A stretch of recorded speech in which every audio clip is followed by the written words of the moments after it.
and everything, our traumas and our patterned behaviors, and also what society tells us about how to get stuff done, will have us tempted to just do more and try to make things happen as a way to fix the problem.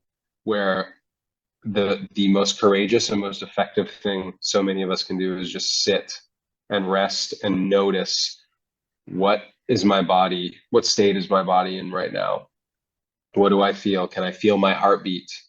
Can I feel the pulse in my fingers? Mm. What's my breathing like? Can I notice, and to not shy away from it once we notice something that feels uncomfortable. Welcome back to the inaugural episode, other than me just talking, of Cultivating Change. My name is Alex Corey, and it's been about 8 months since I did an interview with someone, and this episode explains why exactly. We go over chronic fatigue, nervous system collapse, lethargy, the different nervous system states, and breathing. My guest today is Griffin Coombs, who is a breath science practitioner. We met over threads and immediately was like, okay, you might be able to better explain than I would the different interactions that the real fundamentals have on health, of breathing, of nervous system awareness. Why does this matter? These core foundational elements of health that I overlooked, that a lot of people often overlook, how they impact our lives and how they can help repattern, reprogram, decondition, and help us rebuild and just become more aware of what our body is feeling and what it needs in the moment. This is my first real episode back that isn't just me monologuing, so I'm excited to do it with you. And I'll give everyone a little background as to my last 8 months and why I thought you were such a fitting guest. And I'll let you introduce yourself. I had a bit of a nervous system, well, I had a complete nervous system collapse about Christmas of last year, which is chronic fatigue, adrenal burnout, almost complete shutdown. And maybe we'll go into sort of like dorsal shutdown and call it polyvagal theory and all that. But essentially, realized that I couldn't keep doing things the way I was doing with my own health, with constantly pushing. I was ignoring like half of my body. Essentially, I was big nutrition, movement, epigenetic, sunlight, kind of biohacky stuff, but didn't really pay attention to any of nervous system, emotional, a lot of the like non-physical recovery side, the sort of underlying aspects, just breathing, some of the big ones, like the big movers that are so foundational. So I've had to repattern a lot of that, and that's why I wanted to have you on as my first guest because that's your wheelhouse, and I'm excited to learn more for myself, and I'm sure a lot of people also sort of hit a point and they're like, wow, I need to go back to the basics. So if you could briefly introduce yourself and how you got into all of those modes of speciality. Yeah, my pleasure. So my name's Griffin Coombs. I run the North Star Body. It's an online coaching program, mainly one-to-one coaching.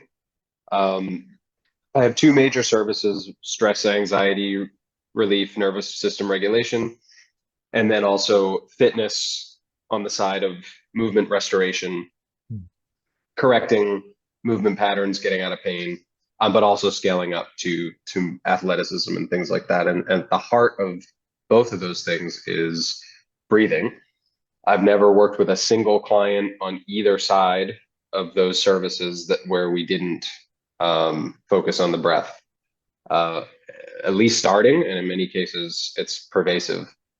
Um, I, I was since about 2008, kind of a fitness junkie. And this is all in hindsight. What I'm about to say is how I was.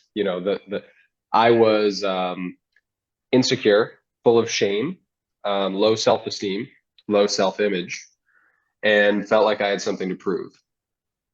And so I was not good at calibrating and and understanding what my body was telling me. I honestly wasn't good at understanding what my experience was telling me. Meaning, when you're in what I call functional fight or flight, you are always looking ahead to the next thing. You are living in your head to the point where you're collecting experiences just to go through them because they're what you're supposed to do, or and you haven't actually lived them. It's almost like you don't have the memory of what it was like to be in that experience because you were so living in your head and worried about the next thing, or what that experience was supposed to mean, you know, as a thought rather as an experience. So that's how I lived my whole life, unbeknownst to me at the time, because I was being praised for it. I was in college. I was top of my class in a really rigorous program, excelling there. And then I was an overweight kid for most of my life. So when I got into fitness in college, I just thought I was supposed to blast myself every single day. So I was exploring a bunch of modalities, but I was basically doing high intensity workouts like 6 to 7 days a week. I Wow. mean, and I had no idea about recovery. I'm in 20, 21 years old, just thinking no pain, no gain, got to grind. And there were body image issues and like I said, all this low self-esteem that were actually driving that, where it's like if I take a day off, I'm afraid of what's going to happen. Um, and yeah, I think as you get older, you get a little wiser, and naturally you start to be less that way to a degree, but it was still an underlying pervasive theme for me as I explored, I mean, every training modality you can imagine.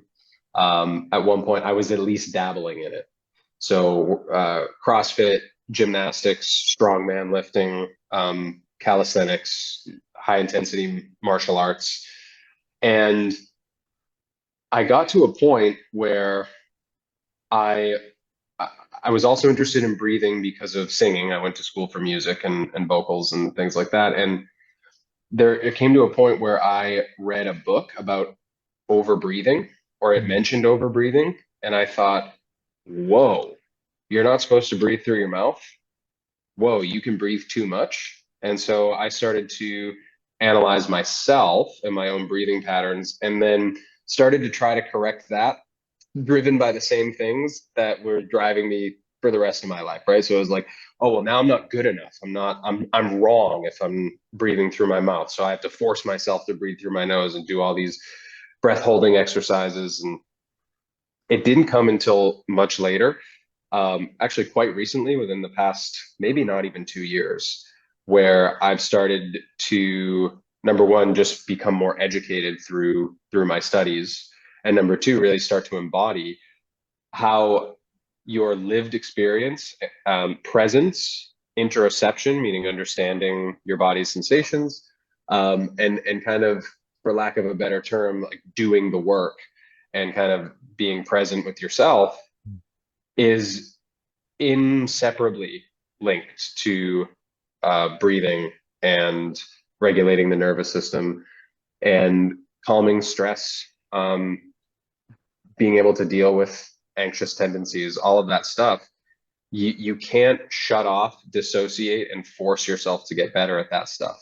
You have to do the opposite. You have to accept that it's a gradual process. And so that's been ongoing for me. It changed my approach to fitness, obviously, to breath work, and to how I try to use physiology for myself and my clients to maintain an even keel in terms of physical health and mental and emotional health. You said a lot of things there that I would usually say resonated, but I will now say triggered. It triggered me. Uh, oh, yeah, that fitness part, the insecure, full of shame, and low self-image, which is so ironic because that's, I mean, same essentially. Within the last 8 months, my partner pointed this out initially. She's a highly intuitive, and she was like, this is when I was sort of still going hard in the health world, and if I had any capacity, I would be doing some sort of resistance training. And she's like, you might have a little bit of body dysmorphia. And I was like, Hmm. no, I'm just trying to be the healthiest. And I was like, oh no. And then when everything claps, it's easier to see because you can sort Yeah. of see how you were handling things. And you're like, oh, that wasn't a little, that was a lot of body dysmorphia. Yeah, very insecure, full of shame of mostly how I looked, but how I thought and felt it should be different every Mm, all the time. Like it was just should be stronger, should be faster. There's like a weird mix of when you're in the health world, there's always an optimization. There's like yes. there's always a I should be, well, there's always a should be essentially, but mine Yep. was optimization, and it was basically biohacking at the with no regard to yeah, to the interoception, to any sort of what's going on inside. My nervous system was screaming at me, my breathing, I was probably in perpetual, and it still hasn't fully come down yet, probably like 80 beats per minute, whereas like if I'm in meditation it'd be 65, like consistently 10 or Hmm. 15 bpm stressed. So kind of just like what most people think of as just if you're in like a work meeting, almost just as a little bit of raciness, chronic fatigue, just low lying without even trying, just because there's always a should be. And the breathing aspect, if I pay attention for maybe 5 minutes, I will notice that it is, well, you said you did a little research in breathing. And when I read Breathe, or I don't know if it's Breathe or Breath by James Nestor, but he was I think like, it's breath. you should be doing like, or another should, but on average for longevity, the normal human breath outside of like external stimulation was like 5.5 seconds in and out. And I was like, whoa, okay. I'm like 4 times that. Hyper shallow breaths. And it all goes back to a lot of it's perception, like just self perception, like I should be. There's, like you said, I wasn't ever really, I've never heard it phrased that way. And that was beautiful. I was never really in the experience. There was always Mm, just like a mental churning, a mental fantasy of, I should be doing this. What's next? There's something to get to instead of actually being in the experience, which is interesting. Whenever my partner would ask me to describe the experience, I really couldn't in detail because yeah, I bingo. wasn't there. And I was just like, ooh, that's not good. Yeah. So it's almost like you can name the thing without describing the thing. And that's how I mean, I live abroad, right? I'm an American living in Morocco. I love to travel. For so much of that time, I loved the idea of traveling. And so it was like I could check off all the things I did, but I couldn't tell you the sights and the colors and the smells and the all those details that make an experience worth having in the first place. And I still struggle with it as well. And I'm glad you sort of highlighted the word should, because that's the stuff that always was kind of playing in the back of my mind as well. And I agree, in this space of wellness, and it's you feel a lot more pressure sometimes when you're leading people too, because it's like, well, I should be the best breather there is because I teach Yeah. people how to breathe, or I should be the best mover. And it's unrealistic and it's hard to contain. Wellness is an interesting space because it pervades our lives and you are expected to live it. And I think we should be embodying what we teach, but it would be different than if I'm a musician. So if I were a music coach or producer or whatever, and that were my craft, I mean, nobody's gonna look at you twice if you are an expert, brilliant music coach, and then you go eat McDonald's every single day. But if you're a wellness coach, it's like, well, the way you breathe, the way you walk, what you eat, everything is tied to your work. And so I think you mentioned, as being into the biohacking, there's a little bit of an extra element of should that doesn't have a container to it, Yep. and that can get really exhausting, and it can really affect the nervous system. Like you said, um, there's a guy named Dan Siegel who Mhm. came up with a model called the window of tolerance. So it's just state awareness. It's pretty simple, where your window of tolerance is your normal, where you are not stressed or agitated, where physiologically your nervous system can remain in balance. And then, you can go above your window or below your window. And what I think the word that that we use to describe what you were talking about is escalation, where you have this hum of sympathetic activity where you're not in hyper arousal or danger, but you have this, a lot of times, not consciously perceptible if you're not super self-aware, but it's a feeling of being under threat. And the should is the threat. Yep. It's like, if I let my guard down for 1 minute, like I might, it's almost like a fear of losing control. Yep. Like if I'm not on myself about every little detail and I let myself relax, I'm going to spiral and I'm going to turn into somebody who doesn't have these habits and somebody I can't be proud of and be ashamed of myself all over again. So that from a psychological standpoint, there's all that shame and all that self-image and self-worth to deal with. And from a physiological standpoint, it's threat detection. It's hypervigilance. And they relate very deeply through the breath, because the breath is something that is autonomic, but we have conscious control over it. So there's no more obvious bridge between mind and body than something that is autonomic and is linked to autonomic functions in the body, like heart rate, blood pressure, digestion, and that we also have complete conscious control over when we want to have it. Yeah, well said.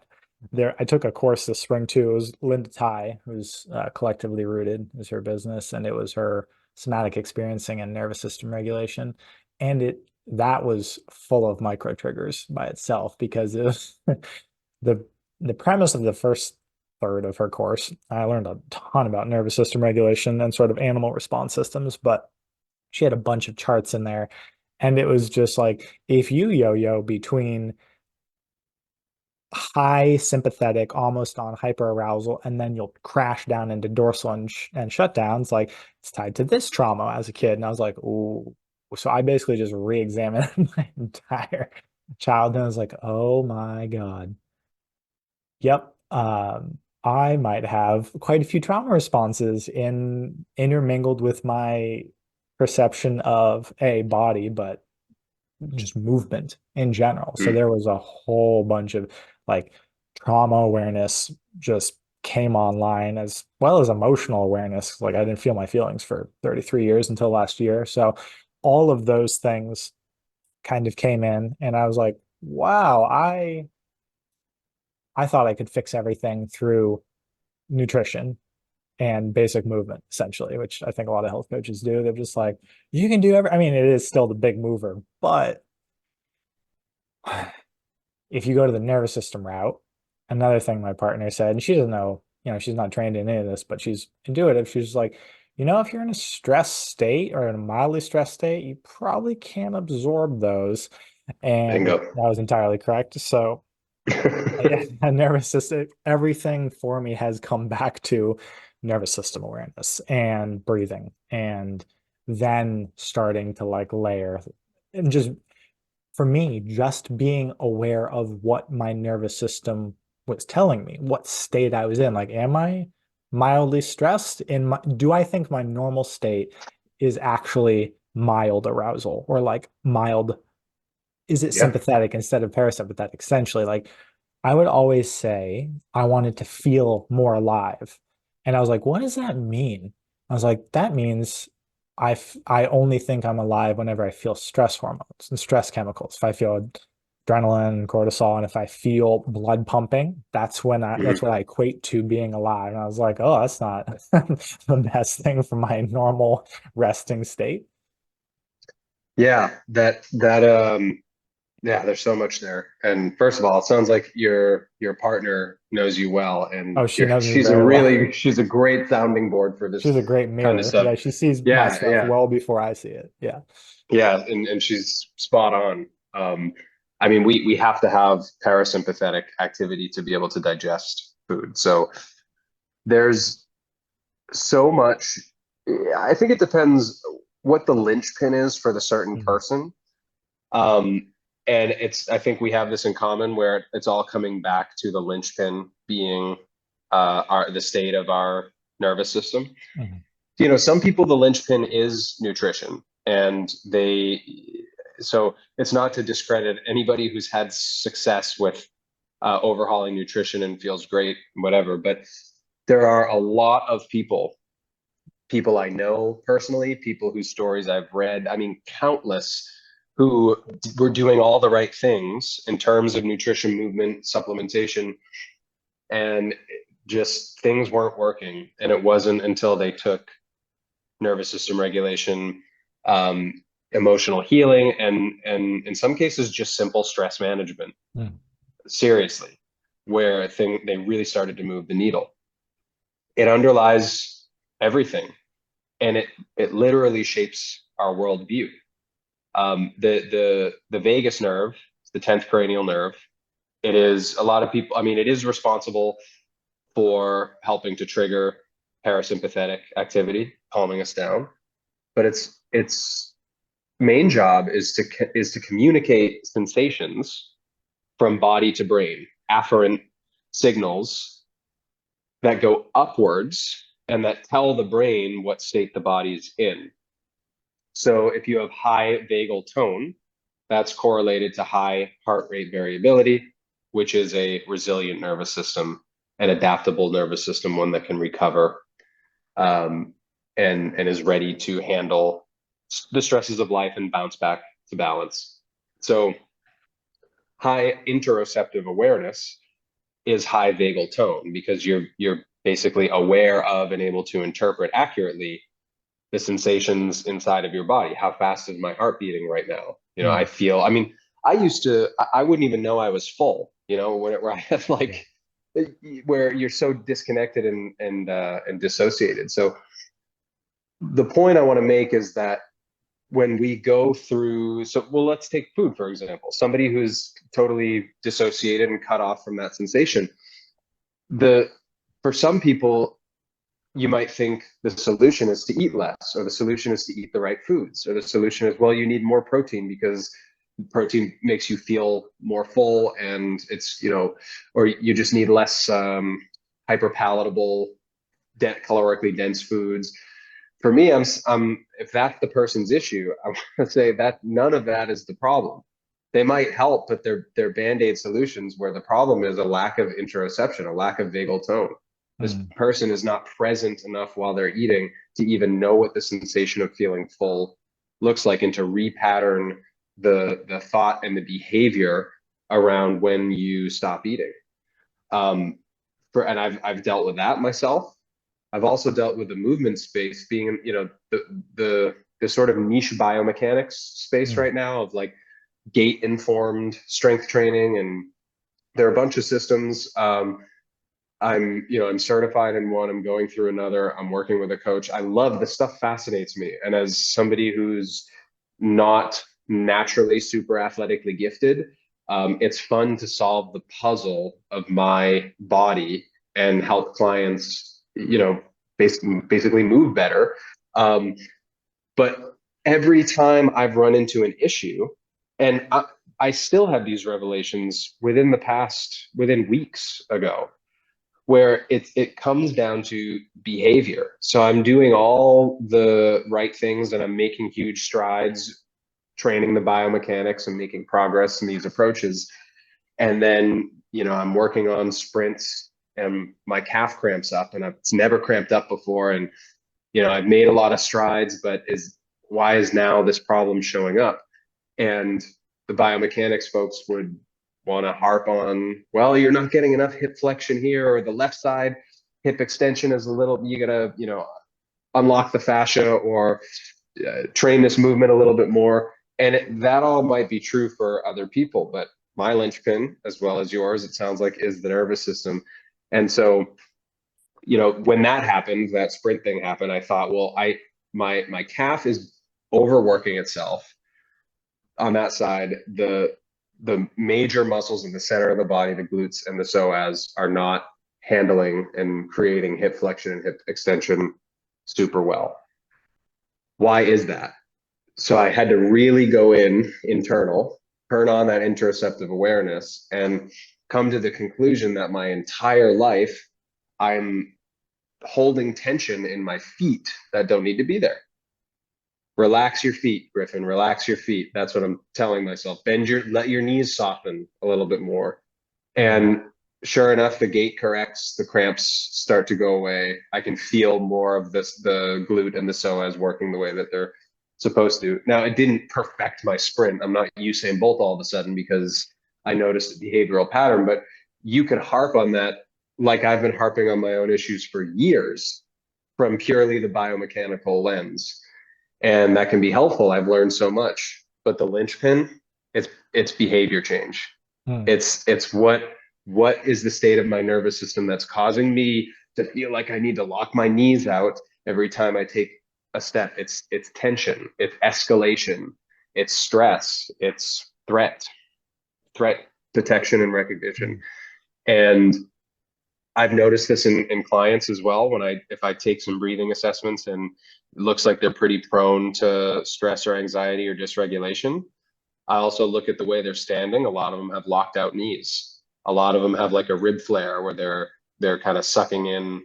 They're not letting the diaphragm fully engage, but that also leads to this kind of this posture where they're kind of leaned back and the ribs are sort of popped out, Mm. which exacerbates the breathing dysfunction, but also it's almost like a threatened posture, right? Where you feel like you have to puff up the chest a little bit to really push back against the world. Um, so I've been noticing that for the past year and a half, and one of my teachers and mentors, completely separate, posted the same thing, and he's a leading expert in breath science, and he was just like kind of making that connection casually as well because he's interested in psychology and human behavior too. I'm like, okay, so I'm not totally off on that. So we can look, right? We can look at how do your most deeply held unconscious beliefs and perceptions change the urgency of your nervous system, and how does that manifest in your behaviors?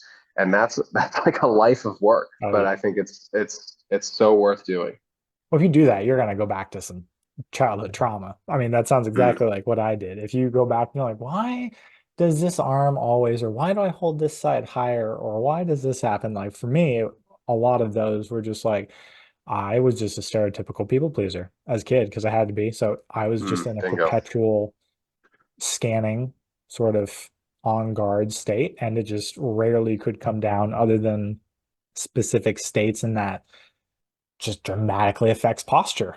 Like the way yeah, tension all over the place. And I would try to do the same thing where my brain would just be like, fix it, fix it, fix it. So I'd try to either like, force it to release or do some myofascial or just something pushing, intrusive, like trying to get it instead of just, well, your nervous system's holding it. So you're not going to let it, you're not going to make it let go. It has to be a safety response sort of thing. That's exactly it. Yeah, that's exactly it. And the need to make something Right. happen is really the problem in the first place, kind Yeah. of. So yeah, I mean, it sounds like you've done a lot of introspection that's really led you to some spot on conclusions just around what the body and the nervous system are doing. That ultimately the body knows before the mind knows, which sounds like a trite like just like a woo woo, like the Yeah. body just knows, but it's actually it's true. It's based in research. I don't remember what the study was, but there was they did a study where they tracked the emotional center of the brain lighting up upon different sensations. So they would give you a smell, and if it was a disgusting smell, the emotional center that's associated with the disgust would light up. And they found that I think it was about around half a second before the emotional center lit up, the autonomic nervous system was triggered. So the nervous system reacts unconsciously before we register a conscious emotion around an event Sure. or a sensation. You see a snake, right? Yeah, Like quarter right. second, lots of things Yep. happen. You don't think about any of this. Yep. And I never knew. I had a martial arts teacher in my 20s, and he was a mentor for me in that space. And he was big into the psychology of self-defense and criminal behavior. And so he had like two master's degrees in psychology, and he really brought that into the training, which was so interesting. And he used to say, what we used to think was you saw a bear, you got scared, and so you ran. Now we know that you see the bear, you run, and then you feel scared. Right. And I never really knew what he was talking about. Now I understand, having all this education around the nervous system. It's exactly what's happening. The autonomic nervous system, its job is to detect threats and then tell the brain that there's a threat. And that's why, again, the body to brain, the afferent nerve signals are something that I want listeners and just people in general to really understand, that things can happen in the way that we feel something before we are consciously aware of it. Mm. And it's the thing itself. So let's say the bear or the snake, but it's also our body's reaction to it that our mind is then reacting to. So the mind is both registering, holy shit, there's a bear in front of me, and the mind is registering heart rate's beating faster, breathing rate is increased, blood vessels are, blood's flowing to the extremities, digestion shut down, all of that. And those sensations are affecting the brain as well and how we interpret the world. So if you imagine you're in that state of chronic escalation, right? People pleasing, fear, whatever we're afraid of, but it starts to become a learned behavior to the point where it actually shapes our model of the world. So if your body is telling you, if your body never learned how to calm down, and so it's stuck in just that little bit of heightened state, that's a state of threat detection. That's a state of, where's the tiger? Where is the snake? And so that heightened state of the nervous system is communicating to the brain that there is a threat present. And so you are going to be perceiving the world through a lens of threat detection. You're going to perceive the world as a threatening place. And so if you're somebody who's a high performer or a creative, how well do we solve problems when we feel threatened? Not very well. How creative can we be if we're not relaxed? Not very creative. How open are we to new experiences or new ways of doing things or new relationships with different people? Not very, right? Our focus is nothing new, nothing novel. I don't want any uncertainty. I just want to do things the way that I've been doing them because that's what's safe. And if you think about so many people who work that way and whose creativity has been shut off, that's it's not always, that's not always because their personality is fixed that way. It could be because they're under a state of chronic stress, chronic threat detection, and they're at a point now where that has actually become their default worldview, because the body to brain messaging 24/7 is be on the lookout, because according to us, meaning the heart rate and the breathing rate and all that, there is something to be worried about somewhere here in the bushes. We just don't know what it is. So it could be anybody. Treat everybody like they're potentially the bear or the snake. And it's very low level and it can be imperceptible if you're not consciously aware of it. But if you're that kind of character in the movie before they have their transformation, where life is dull and miserable, and you and your partner don't get along, and you're the deadbeat dad, and you have no money, and you hate your life, that the first thing to observe is what am I physically feeling in my body when I'm just at rest? Just that alone, and I can say from experience, I'm sure you would agree, is not comfortable when you're in that state. That's why a lot of people, myself included, just have a hard time with non-guided meditation. Sometimes just being with ourselves is well, you feel everything. So you're like, wow, I'm in a lot of pain. And the nice part about being in a state of, arousal or sympathetic is, if you have a little bit of stress chemicals going, it dulls the pain a little bit. So I think a lot of people just keep going because there's just an enormous amount of discomfort in the body if they stop. That's mostly my personal experience last year. And I wanted to get into some pragmatic stuff around functional breathing. and regulation. I have my notes from last time we spoke, the three different types of co-regulation and regulation. I have biomechanical and biochemical and psychophysiological. Yep. Can you touch on those The real quick? three. Sure, absolutely. Yeah, we'd say they're the three pillars of functional breathing. So they all affect each other.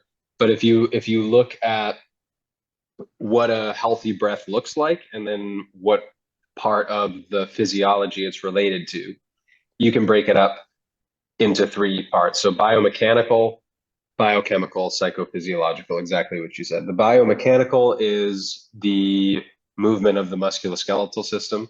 So it's, are we engaging the diaphragm? It's the relationship between breathing and posture, rib cage mobility, thoracic extension of the spine, relaxing the accessory breathing muscles, which would be the higher up muscles that people compensate with if the diaphragm isn't functioning to its fullest, and bringing the physical efficiency back to breathing. On the biochemical side, we're mainly talking about the carbon dioxide levels in the blood. And this we can get into the weeds with this one, but the I would basics like to of get it. in the weeds of that one because therapeutic gases, the relationship between oxygen and carbon dioxide is so opposite what I would think it would be. So I would like to get in the weeds when we get there. Yeah. So the at a basic level, carbon dioxide is important. We need a certain level of it in the blood to be healthy, all around healthy, physically, emotionally. And so the breathing depth and rate having to do with how much carbon dioxide we are expelling on a regular basis contributes to the biochemical side of things. So that's just the general overview, right? And then the psychophysiological is basically everything that we just talked about. It's how breathing, and particularly breathing rate. But like I said, the other two are related to this as well. But if you were to draw the strongest tie between a characteristic of the breath and the nervous system itself, it would be the rate of the breathing, how many breaths per minute. And so, but all the psychophysiological is all about that. It's just how is your breathing pattern affecting the state of your nervous system. Mm. And when you go deeper, obviously, like we just talked about, how that affects your worldview and your psychology. Mm. Okay, cool. Uh, how do you even start to understand where your nervous system is with your breath? So you can go into sort of CO2's function somewhere in here if you want, but just for a how to tune in, like where does my nervous system think I am right now? That kind of stuff. What sort of how would you guide a client through that into starting awareness within the body? Yeah, great. That's a great question. So you can do it with the breath. You can use the breath as an awareness tool. You can also just use anything as an awareness tool if you choose a time where you know that you're stressed out. And then so if I were to work with a client and we were to do window of tolerance work, I might not even use the breath. I might say, can you think of a time where it's usually stressful? I had a client um, kind of recently. She said, yeah, every day when I'm getting the kids ready for school. Okay, perfect. So what time is that? Okay, 8 in the morning. Great. Set an alarm for 8 in the morning on your phone that says, like, as a reminder, window of tolerance or check in or whatever. At that point where you know you're stressed, you can check in and just choose a sensation in your body that is obvious that is happening now. You know that you're stressed because you've already determined this is a stressful point in your life, so you don't have to figure out, is this me stressed or is this me normal? You know it's you stressed, and so you can use that as a reference point. I feel a tightness in my chest, or my heart is beating a million miles a minute. Whatever it is for you, you've anchored an awareness of a sensation to a state, and that state being escalation. And then over time, we might work, it's easier when you're stuck in that mode to be able to pinpoint that. It's harder to know when you're at rest. Hmm. So So this is where breathing could come in, where if you were to understand the characteristics of a functional breath, you can use the breath to understand if any of those things are not happening, I'm probably escalated. So if I'm sitting watching TV and I go through my checklist and my breathing does not match this checklist, then it could be either maybe I just had a really stressful day and I haven't come down from that, or maybe if this is constant and I'm just sitting watching TV or I'm reading a book and my mouth is open and I'm breathing through my mouth, chances are my breathing at rest is like this. I'm dysregulated in some way. So I'll go over what those look like. There's there are a couple systems. The Oxygen Advantage says light, slow, and deep. I prefer the NGSE acronym from Martin McPhillamy at Performance Through Health. So if you think of the word nose, but just replace the O with the G, that's as close to a convenient acronym that we can get. Nasal, gentle, slow, expansive. So nasal's in and out through the nose, right? So if you're hanging out, you're at rest, your mouth shouldn't be open. Gentle is that the breath isn't hard, it's not labored. So, if you are standing in line at the airport or something, you can hear the person, two people in front of you, if you can hear them and they're just standing there, you're going to think, oh, that guy, I hope he's okay. He's breathing kind of hard. Labored breathing at rest isn't healthy breathing. We know that intuitively. So we want to be gentle. And then slow is the rate that you were talking about, 5.5, 4.5 to 6.5 breaths per minute is what's called resonance frequency breathing. I don't think that's necessarily a breathing rate that we need to aspire to all the time at rest, but it's a great rate for your practice when you are either trying to downregulate or you're just trying to have a regular breathing practice focused on just improving heart rate variability, recovery. Any downregulation practice is a good rate. But the natural breathing rate, they'll say, depending on what you cite, they'll say it's between anywhere from 10 breaths per minute to 20 breaths per minute. 20 breaths is way too high. Yeah. So some say 10 to 12, 10 to 14, 14 to 20, 14 to 16, depends what you look at. I think if you're chilling, 10 breaths is something to aspire to, 10 breaths a minute. And again, that rate of the breathing will have to do with the mechanics and the biochemistry. Because if you are not aligned properly and the muscles aren't working well, if you don't have control over those muscles, it's not going to allow you to extend your breathing because you're going to lose control. It's going to kind of collapse, figuratively speaking, not like a lung collapse, but and then you're going to have to take another breath. So your breathing is going to be faster if you don't have mechanical control. Breathing is going to be faster if you are sensitive to carbon dioxide, because carbon dioxide causes the sensation of air hunger. And so if you were to imagine letting out a really slow breath, after a while, you're going to start to feel that sensation of like, okay, like kind of like you're underwater holding your breath. Like, I'd like to breathe again. So if that sensation appears for you very quickly, then you're going to want to breathe more frequently. And so it's all that rate of the breath really takes in. That's why I talk so much about the nervous system, because it's kind of a link between all of it. But that's what the S stands for, slow. And then the E is expansive. And that just means the rib cage is moving, the diaphragm is working. So NGSE, nasal, gentle, slow, expansive. If you're hanging out and you can just check in. Of course, it's hard not to change our breath once we're thinking about it. But if you can do the best that you can, or you can have your partner or anybody that people spend a lot of time with, educate them on this and notice like, oh man, I can hear you breathing from across the room. Like, that's not very gentle breathing. Non-judgmental, but just as a state awareness tool. Just like, okay, if I'm breathing really hard right now, I must be escalated, even if I don't realize it. And over time, that's just, developing then how to bring yourself back to functional breathing, and thus bring yourself back to your window of tolerance eventually. And eventually expand the window of tolerance.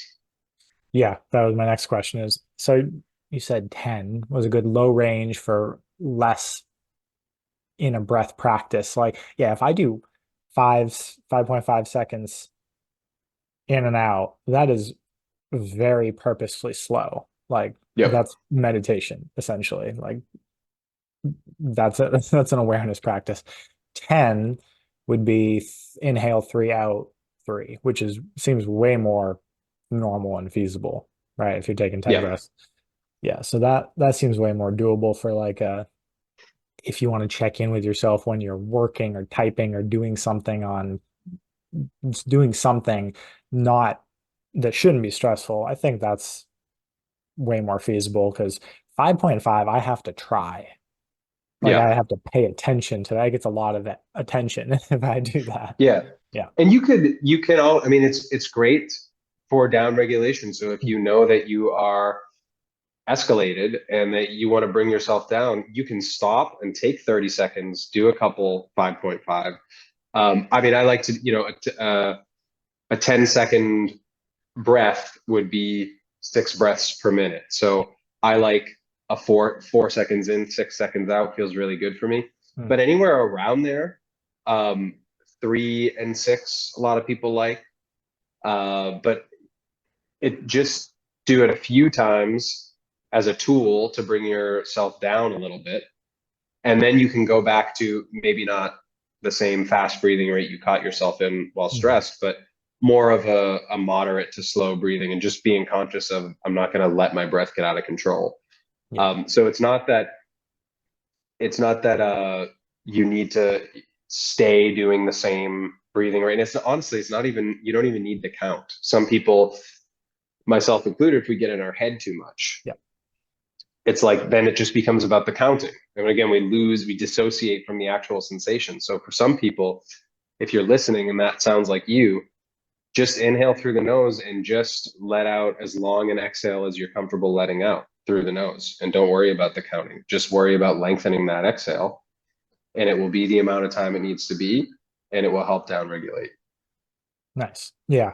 There's a what is it, Pocket Breath Coach, I think. There's a couple of cool Instagram things and you can kind of just follow, a beating line going up and down, and the counts on them are usually 426 or 428, I think, for sort of down regulating yourself. And I could get hooked on that, but then I will also be counting in my head, Yeah. like one, like it just takes Yeah. all of my conscious awareness. So yeah, th easy things when I'm doing something that shouldn't be like overly stressful, like just focus on your exhale Yeah. is nice. I like the easy things for sure. Low hanging fruit. Yep. Extended exhales. What is so I did a little bit of I've had to retrain myself how to breathe this year, which is very interesting to think about.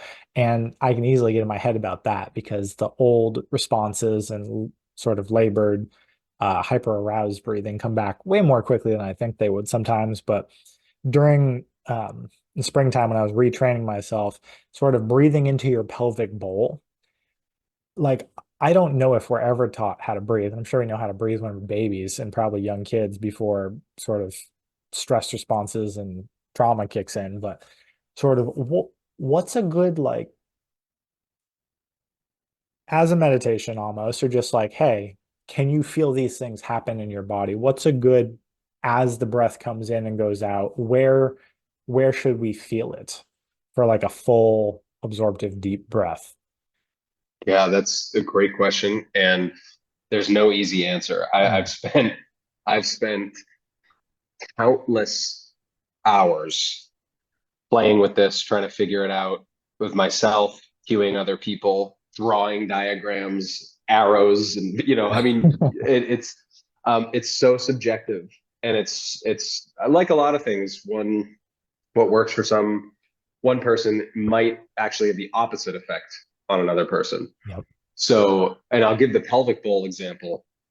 There are a lot of people, if they are stuck in what I call rib flare or a posterior rib cage tilt. So you can think if you're listening without visual, you can think about like leaning back and the front ribs are kind of popped out forward. Now, a lot of people think that this is good posture because they're quote unquote standing up straight. it's standing up straight. It's a compensation for standing up straight. And so these people need to learn how to, quote unquote, breathe into their back. And so if we think about filling up a pelvic bowl, for some of them that works if they can connect to the image of the whole bowl, meaning around the backside as well.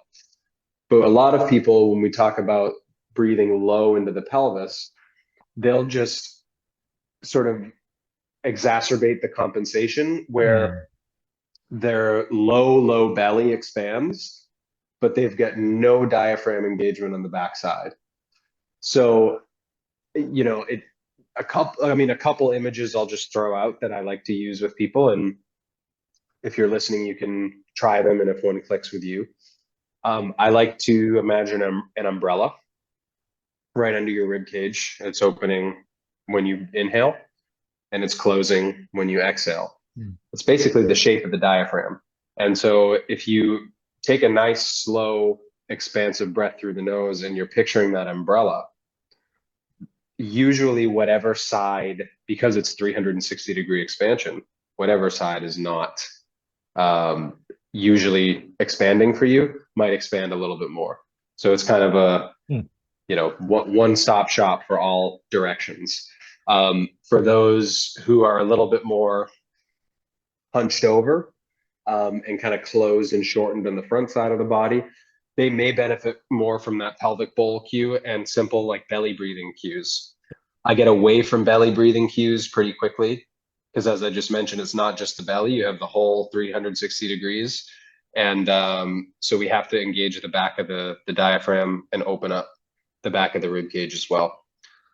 And you can also think there's another coach of mine who said he's primarily a fitness coach, but has his system is called the Tiger transformation. He does have some breathing mechanic and biochemical work in there, and it's legit. It's completely spot on. His one image that he gives is opposing meridians.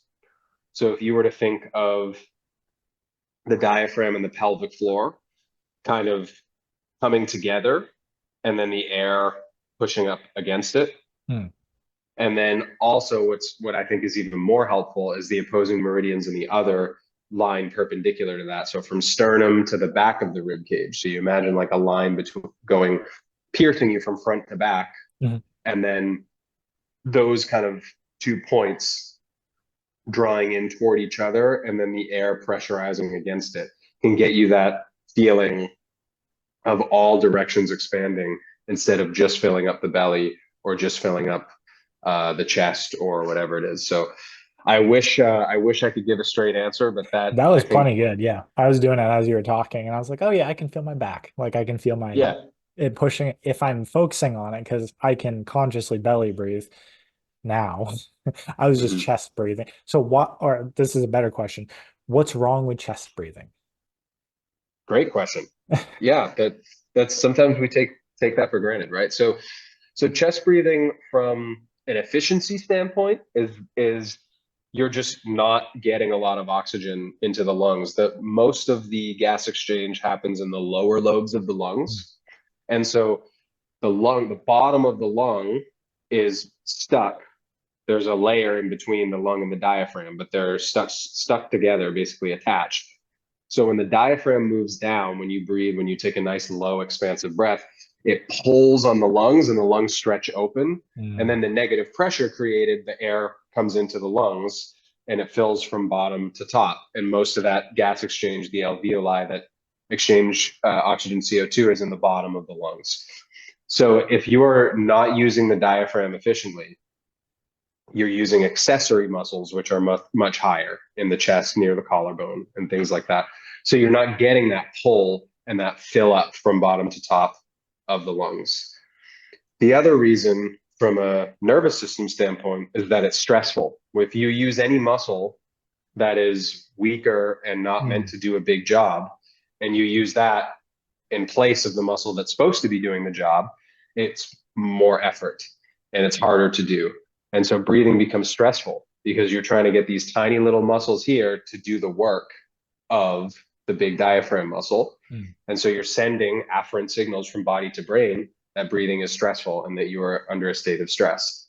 And also, because they're shallow, you have to take more of them to get Right. enough oxygen. And so your breathing rate will vastly increase if you're upper chest breathing instead of breathing low and expansively. And so that in and of itself, just the rate of breathing is also a nervous system Mm. upregulator. And if anyone's wondering why you would have to pay attention to this, or at what point this you would have to go back to your breathing, whenever you're dealing with chronic fatigue or just chronic lethargy or nervous system shutdown, and you have no energy, even though everything else is on point, nutrition's on point, you're getting plenty of sun, your hormones are level, literally all the stuff that we talked about before. You're like, why am I tired all the time? And then it clicks, I'm not breathing. I'm not getting enough oxygen. It doesn't matter how on point everything else is. And that's what I ran into. I was just like, oh, wow. Okay. I am not breathing. And I can easily reverse Uno myself on this and screw my normal breathing up by intentionally breathing too much, right? And kind Mm-hmm. of let it be, or I'll turn it into another forced thing. So it's been a very interesting, like, trying to slowly reprogram it without having to worry, quote, about my breathing, right? Because then it's Yeah. another fix it thing. Yep. But yeah, the deep belly breaths feel so much different. And trying to do them through like exercise has been, I had to retrain myself running when I was a primal health coach and still am for last 4 years. So I retrained my gait and my running with barefoot shoes.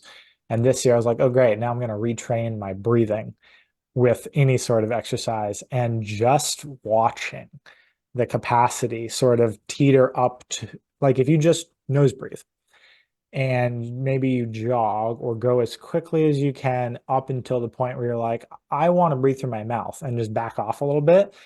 That's so interesting to retrain yourself with nose breathing and watching your capacity sort of go up and down, and how quickly you can come back to baseline and recover. And I still haven't fully figured it out yet, because I will slip back into full sympathetic, I want to go faster mode. So, but it's You got definitely it. like it's it's a little yo-yo. It's been a Mm. couple months of just, I can do a light jog through my nose, but It's coming amazing. from a cross country background, that can be so frustrating, where you just want to open up into like a full gait and just remember what it felt like to be, Yep. running at full steam with your mouth just sucking air, but Yeah, not yeah. helping my nervous system sometimes. Well, I'm so glad you touched on that because you hit the nail on the head. The ego is what holds people Yeah. back from making that adaptation because it's a slow adaptation. Yeah. It's 100% worthwhile adaptation. And as a human, we should all be able to pretty much push aerobic capacity with our mouth closed. Yeah. The the this brings us back to carbon dioxide because why does it feel harder to breathe through our nose? The nose doesn't let air escape fast as the mouth. Right. What's in the air escaping? Carbon dioxide. So carbon dioxide is the cause of air hunger. When carbon dioxide reaches a certain amount, we feel like we need to breathe. If you've ever held your breath underwater and then you were like, okay, I need to come up for air, that is not because you're low oxygen. Your oxygen is likely exactly the same as it was in your blood when you took your big breath and you descended into the water. The change is that carbon dioxide is rising in your blood. And when it reaches a certain level, it triggers the sensation of air hunger. And that's a great mechanism, keeps us alive.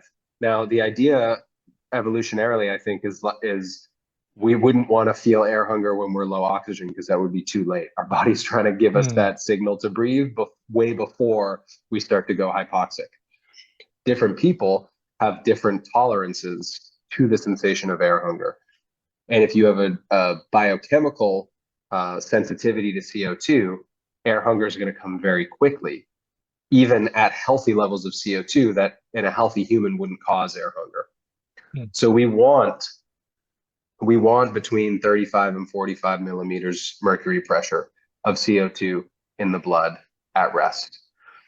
When we exercise, CO2 rises. Anytime we have more metabolic activity, CO2 is a byproduct. So that's one of the reasons why we feel like we need to breathe heavier when we start to exercise. Completely normal. But when there's a miscalibration between the nervous system and our learned behavior with the amount of activity we're actually doing, we can start to breathe way too much, way too soon. And so a lot of it is learned behavior, and a lot of it is the nervous system and our psychology's adaptation to the sensation of air hunger itself. And so when we start to do exactly what you're doing, which is go pretty much to your nasal breathing capacity, where you're almost like, I got to open my mouth, and then bring it back. Leave your ego at the door. Understand that you're not, if you're retraining something, you're going to have to go back to basics, and you're not going to perform as well at the start, but it's going to pay dividends as you get better, because you will, if you keep at this, I believe that you will be able to run just as well, if not better, than in your cross country days, but with your mouth closed. Because once you make the adaptation, what's going on physiologically? A lot of people will say, well, who cares about nose breathing? Why do I mean, yeah, the nervous system thing, right? Because it means I'm going to be breathing slower. And if I can adapt to air hunger, then my breathing stays slower and I don't jack up my nervous system with fast mouth breathing. I can stay under control while I'm running. But besides that, what are the benefits? Well, there are a few, and they're really important. Number one is blood circulation. Carbon dioxide is a blood vessel dilator. Blood circulation improves by, I think it's 3 to 4% for every millimeter mercury pressure of CO2 increase during exercise. So roughly the difference between mouth breathing and nose breathing while on a jog, if your mouth is closed, it's about 3 millimeters mercury pressure more CO2, which is like a 9% increase of blood flow to your brain and to the muscles that need it. So that's one reason. Number two is how the brain and the muscles actually get oxygen. So this is a weird phenomenon that almost seems counterintuitive, but it's very real. It's called the Bohr effect, B-O-H-R. He was Danish, Christian Bohr, 1904, I think. He discovered this phenomenon that as the pH lowered in the blood, hemoglobin more readily released oxygen to actually be used at the cellular level. So blood oxygen saturation is one thing, how much oxygen is floating around in our blood. But CO2 plays a major role in that hemoglobin actually letting go of the oxygen so we can use it. So CO2 is acidic. So the more of it we have, the more acidic the blood is, the pH goes down. The less of it we have, the blood goes alkaline. So we want our blood slightly more acidic. 7.35 is what it is usually. And so, you know, then we can go way into homeostasis and pH's role in, well, basically everything. The human body just tries to keep itself alive. But the more CO2 lowers the pH slightly, just enough for that oxygen to actually liberate from the red blood cell and be of use to the brain and to the muscles. So there's a lot of reason to go through this kind of grueling adaptation that really stomps on your ego a little bit because you're not going as fast as you want to go, but you're getting more blood flow, you're getting more oxygen, and you are learning to stay calm under higher levels activity. And there's a lot to be said for that, for not just nervous system health in general, but if you look at athletic performance, if you're competitive, I'm not saying you should try to make this adaptation a month out from competition. That would be silly. But over the long term, for this to be a goal, because if you can be pushing your VO2 max and like running a race, a 10K or a half marathon, and your calm, cool, collected mouth is closed, you're not holding a lot of tension, you're going to be more efficient. And you're also going to have way less performance anxiety because you're learning how to manage your state under pressure. So that's it. Those are all the biomechanical reasons, the biochemical reasons, and the psychophysiological reasons. Nasal breathing during exercise is incredible. There are times, especially higher intensity, where it's appropriate. And especially if you're competitive, you don't want to limit yourself in Yeah. competition. You have another gear or two when it's time to open your mouth and you want to push. But making the adaptation to be able to handle aerobic activity without opening your mouth is worthwhile for health and for performance. Yeah, I was playing with it mostly just because I have the tendency of even just getting back into basic resistance training or even body weight stuff. I did a interesting little exercise with a friend who had the same thing happen a couple years ago, and we were essentially trying to stay under 85% and just do a series of like 7 different movements or some squats, and there's some inverted, all sorts of body weight movements in multiple planes of motion. But the idea was don't tense your breath ever. So almost circular breathing through the nose only, back off the intensity if you're gonna if you feel yourself taking a mouth breath, and you could sort of carbon dioxide exhale or just unload uh, after a set was over. But it was totally different, and that threshold came way too quickly for my ego sometimes, where I was just like, wow, this is way harder. But the I was going to ask about, is it is one of the benefits of doing it that way, of just making sure you're nose breathing, that you won't necessarily fry your nervous system for an extended period of time. Because Yep. I can even I was sore for 3 days after that, and I was like, that might just be because my lactate threshold and my muscles were just rebuilding. But I was amazed at how little it took. Like, we didn't do that much, but I was sore for 3 days, and I wasn't fried though, which was nice. So my Yep. entire my capacity, sort of my cognition and just my like battery levels didn't plummet like they usually would after like an intense hit workout or Yep. something like that. I felt like I could still function, but my everything was sore. And I was like, oh, this is back to what I expect it should feel like. Whereas Hmm. I don't have to sleep all day because my entire capacity is blown out. So I guess is that the best way to sort of expand window tolerance?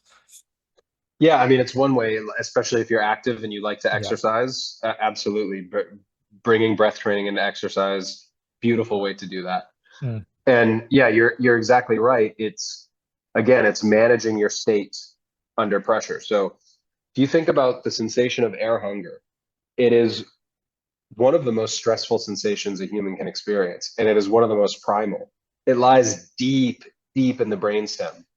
I think I mentioned to you when we chatted about it was mentioned in James Nestor's book, but there was a woman who did not have an active amygdala, so the fear center of her brain was completely shut off. So and this was to the point where she was being sexually assaulted, and the guy got spooked off and he started to run, and she followed him to ask him for a ride home. Like, that's how shut off her fear system. Like, she had literally no fear. The deep primal fear system in her brain did not exist. They did an experiment where they put an oxygen mask on her and gave her a bolus of CO2, like a higher percentage of yeah. CO2, and she freaked out. She lost her mind, panic, instant panic. So that just goes to show how deep the fear of suffocation lies in the human brainstem, where even somebody with that level of no fear was absolutely panicked instantly, um, from CO2. Using CO2 and air hunger as stress tolerance Mm, training is kind of the norm when we think about breath training and yeah. building tolerance to CO2 and tolerance to stress and breathing efficiency, because it's the sensation of air hunger that causes nasal breathing to be tough. So putting yourself through it is basically exposing yourself. It's exposure therapy to air hunger. During exercise is gonna mean that you can slow your breathing down. The nose isn't magic. I mean, it kind of is because it filters and it warms the air and Nitric oxide all is that stuff. nice. Yeah. Nitric oxide, it's all good. But what we're talking about, it's not about the nose. It's about how the nose controls the speed of the breath, because you can't dump air out of your nose the same way you can out of your mouth. So it's the air hunger that makes that harder. But the benefit for the nervous system is that if you can nasal breathe the whole time, just by design, your breathing is going to be slower. And slower breathing, as we talked about, is the number one link between breathing and the nervous system.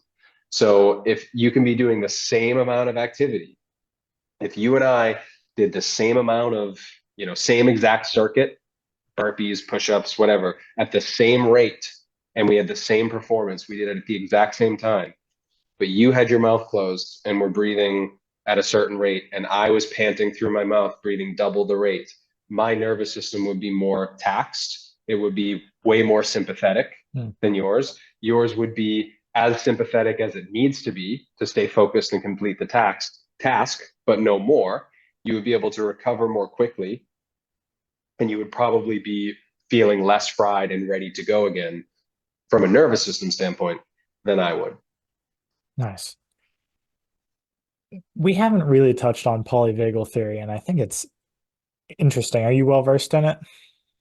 Yeah, pretty well versed. Or enough to go through it? Like, Yes. what, because I'm just new to this year, and I thought it was incredibly useful because it's more nuanced than sympathetic, parasympathetic, right? So there's just one extra branches. And whenever I was taking the course for it, it helped me, just thinking about it helps explain a lot of, like, I have a history of depression, and I am more prone than I would like to shut down, like just go into dorsal essentially and feign for death. Especially that is definitely a trauma response, and I trace that back pretty easily. But that model has helped me sort of understand my nervous system better than just like go is sympathetic or stress is sympathetic and rest and digest is parasympathetic. Like the extra nuance to it has helped me, but I still can't explain it all that well. So if you give a brief overview, it might help someone else understand that it's just more complex than sort of on or off. Yeah.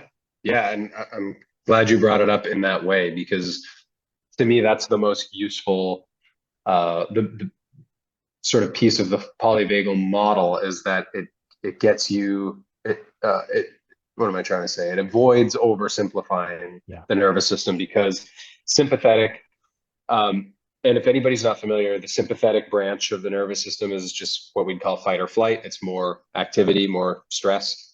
Parasympathetic being rest, digest, relax, procreate, sleep. And they're always working together. So it's not gas and brake. It's there's some level of sympathetic, parasympathetic. The polyvagal model is a really great way of looking at it. So you still have sympathetic, if you're in sympathetic drive, that's nervous system's heightened, stress, high arousal, go, fight or flight, whatever. And then when we talk about parasympathetic, there are two branches of that. And the polyvagal comes from the vagus nerve. So the idea is that there's two branches of the vagus nerve, one in the front, the ventral vagal, and then one in the back, the dorsal vagal.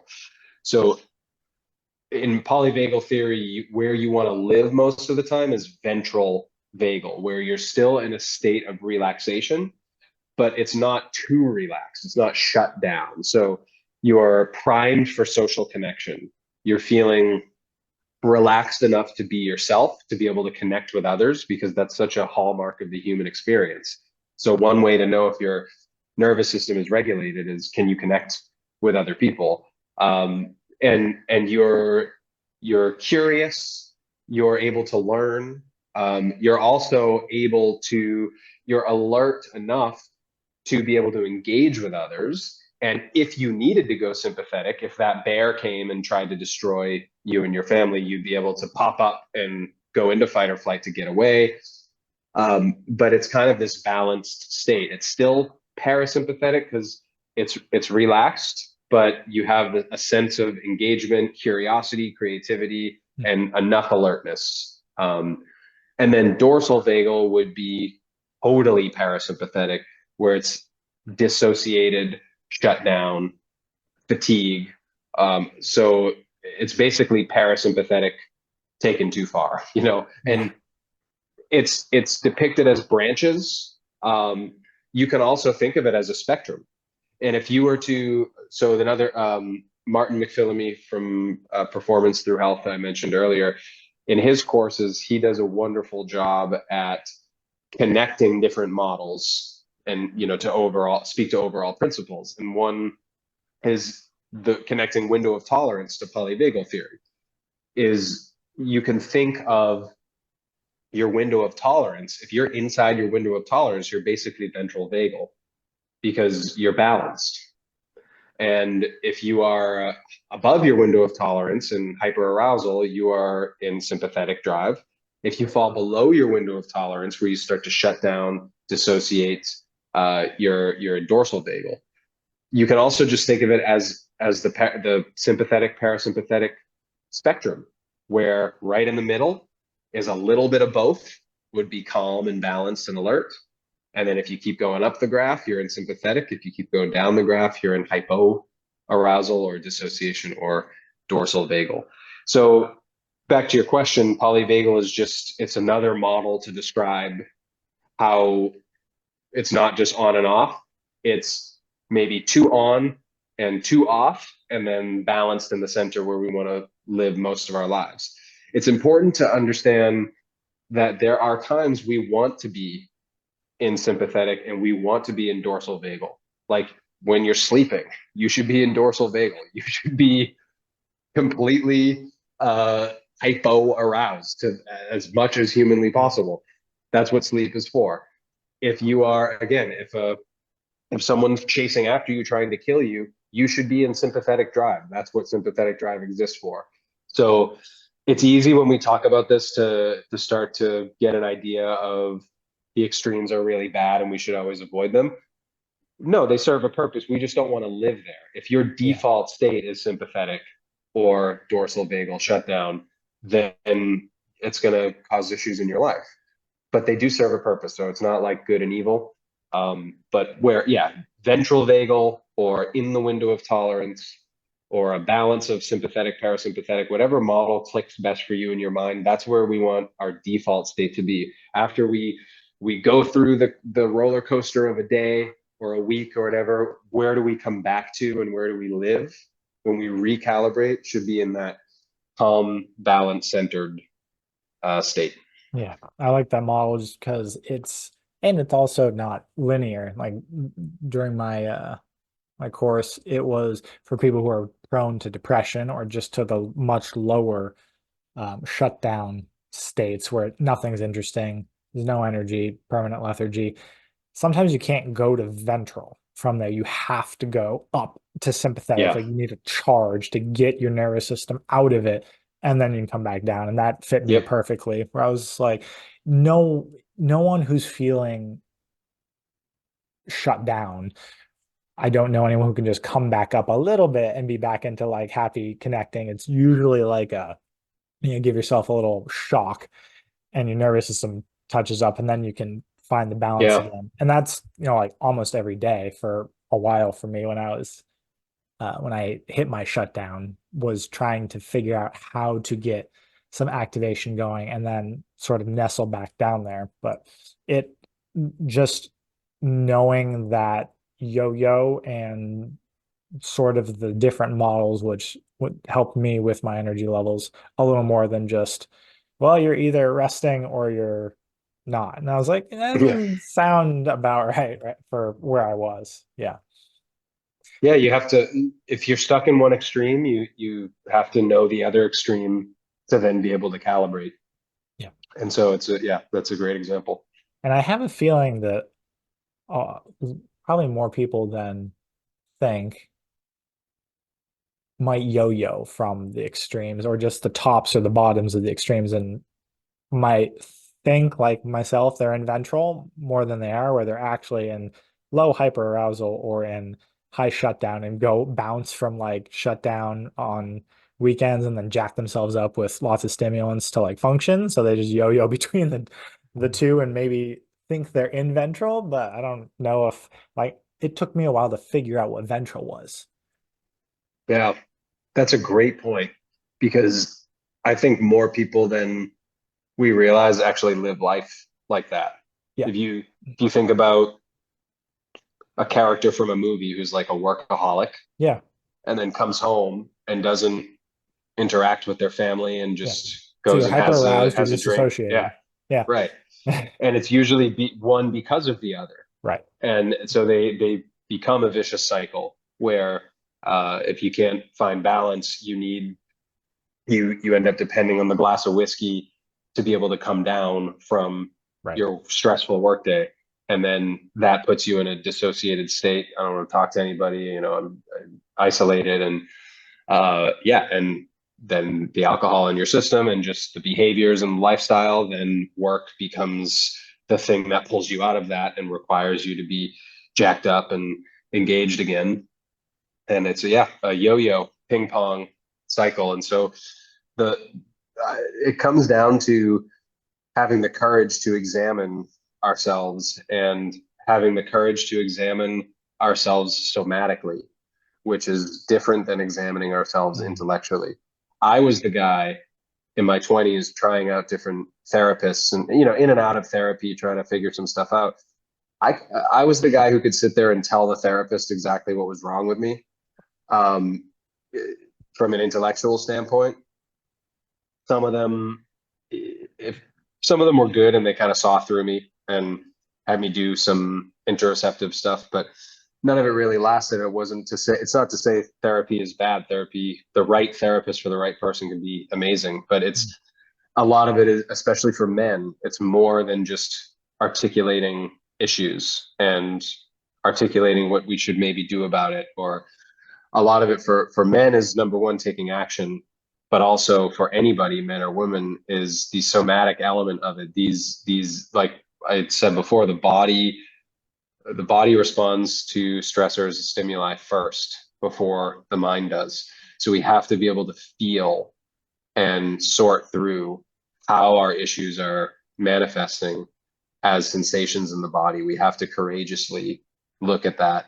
And for somebody in hyperarousal, the most courageous thing you can do is sit still, Mm. which uh, you know all and everything, our traumas and our patterned behaviors and also what society tells us about how to get stuff done will have us tempted to just do more and try to make things happen as a way to fix the problem, where the most courageous and most effective thing so many of us can do is just sit and rest and notice what state is my body in right now. What do I feel? Can I feel my heartbeat? Can I feel the pulse in my fingers? Mm. What's my breathing like? Can I notice, and to not shy away from it once we notice something that feels uncomfortable. Much Yeah. easier said than done, but it's a lifelong journey, but this kind of work has brought me closer to balance and Mm. peace in that sense than anything else. Yeah, that was well said. And the one thing I'll say for someone that was basically me. So I'm very sensitive to caffeine. Like, and it'll just mild doses of caffeine will knock me into hyper arousal. So if you're that type of person and you want to know, I think caffeine is just a numbing agent at this point. I mean, most stimulants are, but if you can't feel what's going on, try doing caffeine free for a couple days and there are a whole bunch of things that'll pop up.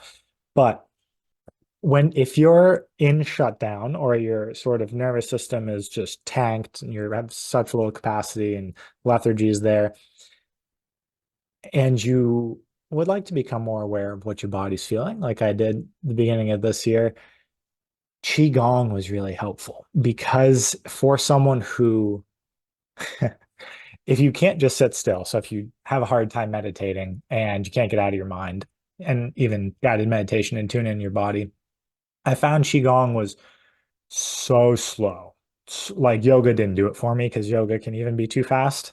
And I would lose my breath. Qigong, I really appreciate because the repetition. So if you don't know what you're doing, you're going to do it 10 times. So your mind can get out of it because you'll get the hang of it after three. And it's so slow where it might be boring for people who are addicted to that high stress state, but that's the point. So it allows me to tune in and see where my breathing is and see where the energy is blocked and or what that even means, like see what parts of my body need attention and all of that, but still stay with the breath. Like it's hard to jump into my mental space because you're moving, you have to pay attention. So there's some aspect of coordination, just enough, but you can actually breathe as slow as you would like to. Whereas maybe a yin yoga would do the same thing, just extremely long periods of time. But yin, I find myself having to power through the last bit of it because just the length of the holds is intense. So I Mm. found Qigong to be very useful for that. I don't know what's going on inside my body. I would like to see what needs attention. And that was pretty useful. There's also a little bit of intuitiveness there. Like Mm. if you want to know what people mean by energy moving, right? And you've never felt any real energetic movement in meditation. I can now a little bit, but if you want to feel the flow of energy through your body, Qigong is really cool for that because there's a little bit of motion and you'll feel, after your ego gets out of the way, maybe like 7 times in, then you'll feel it a little bit. So that was useful for me. That's great. I've never tried Qigong, but here in Tangier, I've heard a couple people tell me that there's somebody offering Qigong in the forest like twice a week. And Oh, I've been that's like, awesome. I need to try that. And then you're the second person to talk to me recently about Qigong. I have a client where I'm working on some foundational breathing Mhm. stuff, who went through a similar thing where he chronic fatigue and had a kind of a shutdown point. Yeah. And say he has credits a whole bunch of his rekindling his ability to move and be in his body again to qigong, and he's still doing it regularly. So I think this is the sign I need to seek out that It's a forest great, class and give it a try. yeah, it's posture, it's breath, and it's movement. So it's a different, most people will probably have tried yoga. It's different from yoga because it's so much slower.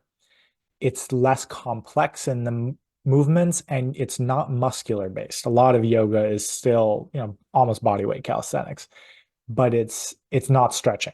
So if you have, and that can be useful for a lot of people, but the postural element for me and the constant refocusing on where your hips, how are your knees, locked tension, it's just like a constant tension awareness exercise, and it's so slow. I mean, I call it a moving meditation essentially. So if you're addicted to hyperarousal like I used to be, and you really just like the intensity, but you would like to come down and sort of see what's going on in your body, it hits that sweet spot for it's a guided moving meditation with no judgment, and it very easily gets you out of your mind, so to speak, which is my biggest issue so far and still. Yep. Yeah, Yeah. likewise. Yeah. I'm sold. And you can go as far as you want with it. Like just the basics in the morning are cool. Like it's a great way to see how intuitive you are. Like you can Mm. feel things happening from the earth just by standing on them. I like yoga, but it's way more energetically aware, in my opinion. Like I can kind of feel myself drawing things. And a Yeah. lot of it is like almost psychic-esque tools, like pulling down energy from the sky. And you get real, like, you can get as deep into the energetics of it as you want. But just for getting back in your body, that was the thing that helped me. And of course, once it was done helping, I stopped doing it regularly. And now I'm just like, oh, I should go back into that because all my body pain's coming back. So, Yeah. same old pattern, but recognizing it is half the battle. Hmm. We are approaching time. Was there anything big or that you wanted to add to any segment that you think we missed or that would be helpful for anyone sort of in a breathwork practice or who's thinking about if breathing would actually help them that much or just tuning in? Yeah. Um, I mean, we covered a lot. Yeah. If I were to just bring it back to the starting point, Yeah. or the thing to consider if you already have a breath work practice, is again the functional breathing piece. Breath work means a lot of things to a lot of different people.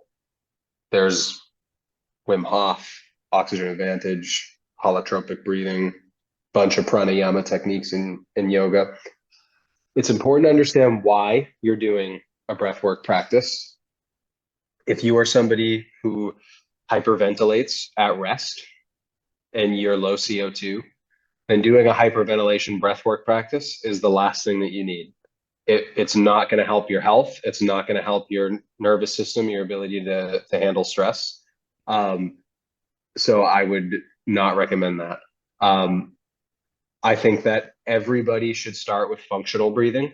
And that just means making sure that your breathing pattern at rest in everyday life is nasal, gentle, slow, expansive. If that's not the case, your breath training would and has to do with all three elements of it, getting it to that baseline, where then if you want to explore psychedelic or traumatic release experiences through things like holotropic or transformational breathwork practices, that could be good for some people. Or if you want to build resilience to stress or athletic performance through breath holding or nasal breathing and exercise, that's all great. But in terms of the starting point, the prerequisite to doing any breath work practice that's dedicated, and especially if it's intense and is going to alter blood pH, meaning hyperventilation or hypoventilation and breath holding, then your breathing really should be functional first, or you're just going to exacerbate problems. Um, yeah, that would be my greatest advice. It's not a scare thing. I don't want to turn anybody off to Mhm. those things, but it's more just like if you notice something, I want to practice breath holding, but you notice that you're always in a state of hyperarousal.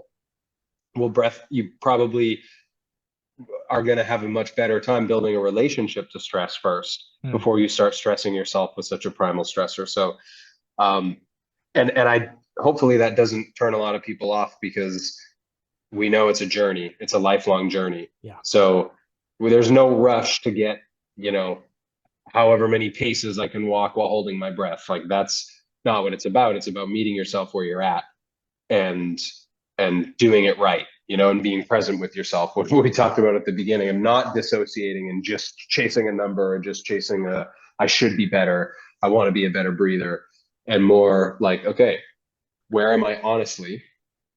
And what do I need? And I'm going to hold my own hand and stand by myself through every slow step of the process. And if what you need is to retrain your breathing pattern at rest, so be it. A lot of people need to do that. And you can take it as far as you want to go after Yeah. that. Well said. We'll leave it at that. You're on Instagram. Where else are you? And just let people know where they can find you if they want to work with you, or I'm sure you have a whole bunch of very daily manageable practices for people to start. Yeah. I mean, I'll give a really common breathing prescription, quote unquote. Um, Set a timer for 10 minutes. It could be done in as little as 5 minutes before bed, and just lie in bed and extend your exhales. Okay. Of course, you can use some of those images around breathing mechanics if it helps you be more expansive. But really, we're just down regulating before bed. Take nice, slow breaths and let those exhales be as long as is comfortable. You don't want to cause any air hunger and make it a stressor. But as long as you comfortably can. So there's your free Okay. We'll starter take that. exercise before bed. I am the North Star Body on Instagram. That's the best place to find me, social media. Um, the website is thenorthstarbody.com. You can look at my services and book your first call if that's something that interests you. I am on Threads, the North Star Body. it's not the best place to contact me, like we talked about Yeah. earlier. It's just I tend not to live there. I don't prefer it. And that's it. If you want to reach out directly for anything, I'm Griffin at the northstarbody.com. Email is great. I filter through all my emails. I reply to all real people who email Nice. me. So that's good too. But yeah, any of those. Instagram, I'm most active on. Sounds good. I'll put those on the description, and I really appreciate your time today. Likewise, man. Thanks for having me on. This was fun. Yeah, my pleasure.